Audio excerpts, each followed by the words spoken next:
दर्शक बंधु नमस्कार। दिव्य शक्ति यूट्यूब चैनल को आपन को स्वागत। जदि प्राणपति मोह न रहिब, चीबार इच्छा और मरण भय न रहिब, ताहले जेते बलवान लोक हेले मध्य आम उपरे अत्याचार करिपारियो नाही। भौतिक बल केबे हेले भौतिक बल केते आम उपरे विजय होई परियो नाही। नाशवान वस्तु अविनाशी उपरे विजय लाभ करिपारिबा असंभव। अंधकार आलोक उपरे विजय लाभ करिबा जितिपारिबा असंभव। अंधकार आलोक उपरे विजय लाभ करिबा असंभव। मिलुथुवा ओ छाड़ी चली जाउथा शरीर प्रति जहार मु मोर भाव नाही, ताको केही निजर अधीन करिपारिबे नाही। कारण सेगुड़िक प्रकृति थारू मिली थाए एवं प्रकृति थारे मिसी जाए, ताको केही पराजित करिपारिबे नाही। विचार करिया उचित जे शरीर नष्ट हेले मध्य आमर आत्मा नष्ट हेउ नाही। ताहले शरीर को बंचाई रखिबा इच्छा कले मध्य मृत्यु को भय कले लाभ कौन। साधक को निजर कर्तव्य जेते प्रिय होई थाए, जो प्राण मध्य सेतिकी प्रिय होई न थाए। स्वकर्तव्य रक्षा पाई से प्राण विसर्जन प्राणत्याग मध्य करि पारे। एपरि साधक को जेते बलवान व्यक्ति हेले मध्य कर्तव्यच्युत करिपारे नाही बा हरई पारे नाही।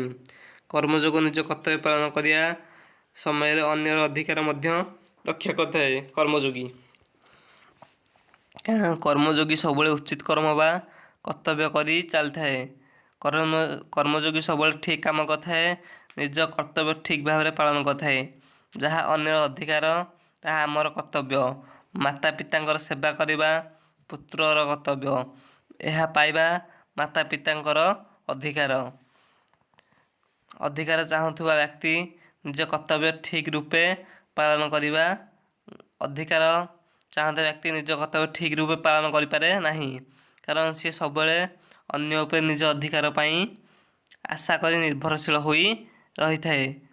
सेथिପାଇଁ कर्मयोगी साधक निज अधिकार परित्याग करे नाही।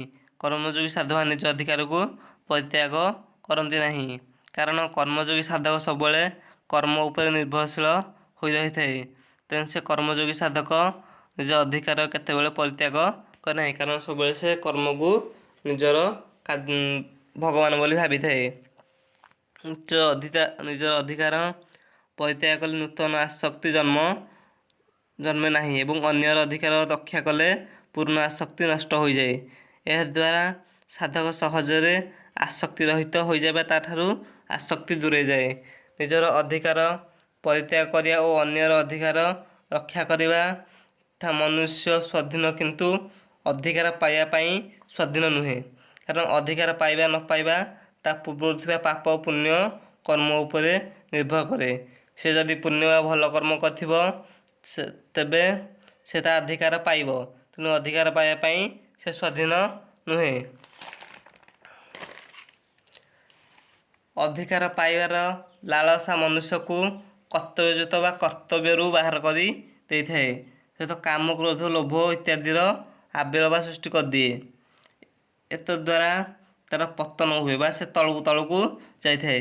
से कर्मयोगर साधक अन्यर अधिकार रक्षा करे बा अन्य को सुरक्षा करे। जेतेबेले निजर तथाकथित शरीर उपरे मध्य आमर अधिकार बा साब्यस्त होई पारु नाही, निज शरीर उपरे आम निजर अधिकार रही पारु नाही, ताहेले शरीर जो संसार अंश ता उपरे आमर किपरि अधिकार साब्यस्त करिबा। जो संसार अंश आमर देह तापर आमे किपरि अधिकार साब्यस्त कर पारिबा। किंतु आम उपरे शरीर और संसार अधिकार निश्चिंत रही।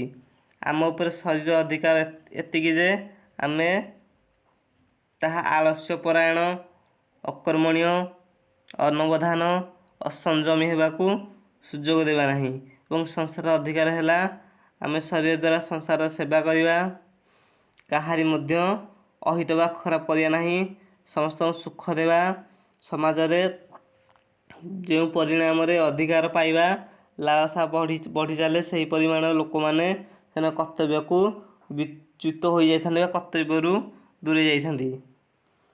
एवं एत द्वारा समाज संघर्ष बा निज निज मध्य झगड़ा सृष्टि हुए। अधिकार पाइबार इच्छा ही दासत्व को जन्म दिए। ବା ଦାସତ୍ୱ ବା ସେବା କରିବାପଣକୁ